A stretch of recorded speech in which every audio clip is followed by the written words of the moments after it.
fazer bem.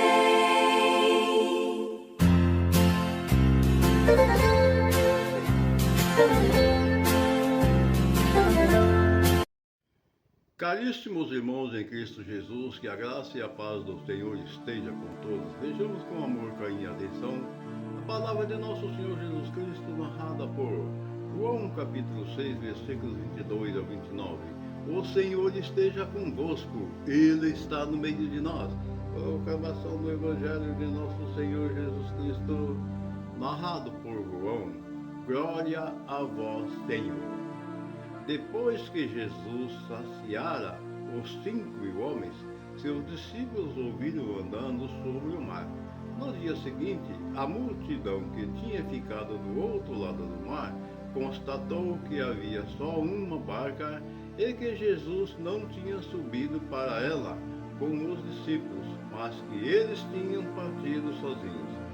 Entretanto, tinham chegado outras barcas de Tiberíades, perto do lugar onde tinham comido o pão depois de o Senhor ter dado graças. Quando a multidão viu que Jesus não estava ali, nem os seus discípulos, subiram as barcas e foram à procura de Jesus em Cafarnaum.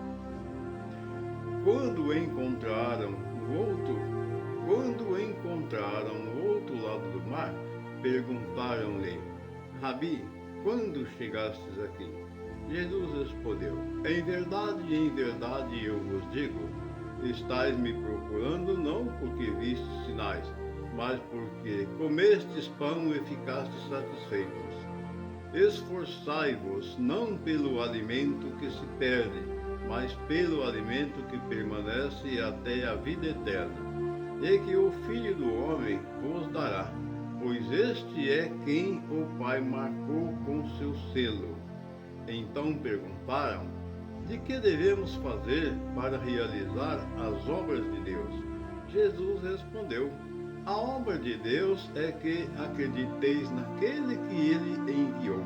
Palavras da salvação, glória a vós, Senhor.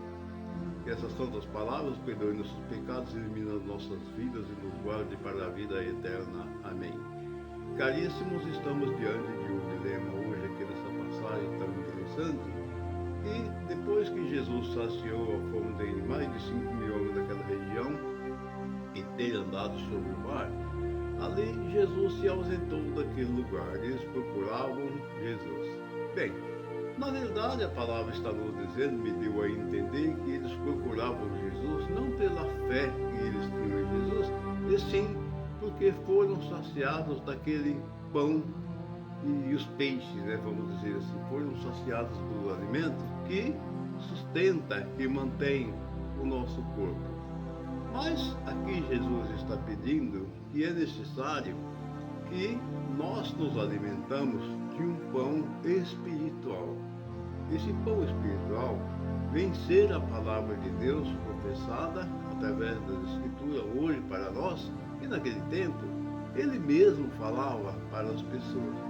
Tanto é verdade que esse pão que ele está falando, que é o pão descido do céu, é um pão que quem comer desse pão não terá fome jamais. Por quê? Porque é um pão, é um alimento que alimenta a alma, alimenta o nosso espírito, e nós, fortalecidos através da fé em Jesus Cristo nosso Senhor, nós estaremos com a nossa alma alimentada. Então aqui, no último versículo 28, capítulo aqui, desse Evangelho, perdão, no último versículo, do 28, ele diz assim: então perguntaram o que devemos fazer para realizar as obras de Deus. Jesus respondeu: a obra de Deus é que acrediteis naquele que Ele enviou. Então Jesus está dizendo que a obra de Deus é que nós acreditemos naquele que o Pai o enviou, que vem ser Jesus Cristo, nosso Senhor. Embora Jesus Cristo hoje não está mais aqui em nosso meio como homem encarnado, mas ele se faz presente como o Espírito Santo, e ele mora e habita em cada um de nós. Portanto, vamos fortalecer a nossa fé, crê firmemente que Jesus está vivo e que Ele existe e que só Ele pode nos alimentar adequadamente de um pão espiritual para manter a nossa alma sem fome, sem sede e a nossa alma preparada para a vida eterna, porque todo aquele que comer e beber do vinho e comer da carne do Senhor, este não terá sede e não terá fome jamais, porque foi alimentado pelo Espírito Santo de Deus. Amados irmãos, o excelente maravilhoso dia, uma semana iluminada e abençoada para todos, e a bênção de Deus Pai, Filho e Espírito Santo, que ela desça e permaneça sobre todos nós, assim seja. Amém. Quando alguém se ajoelha, invocando a grande luz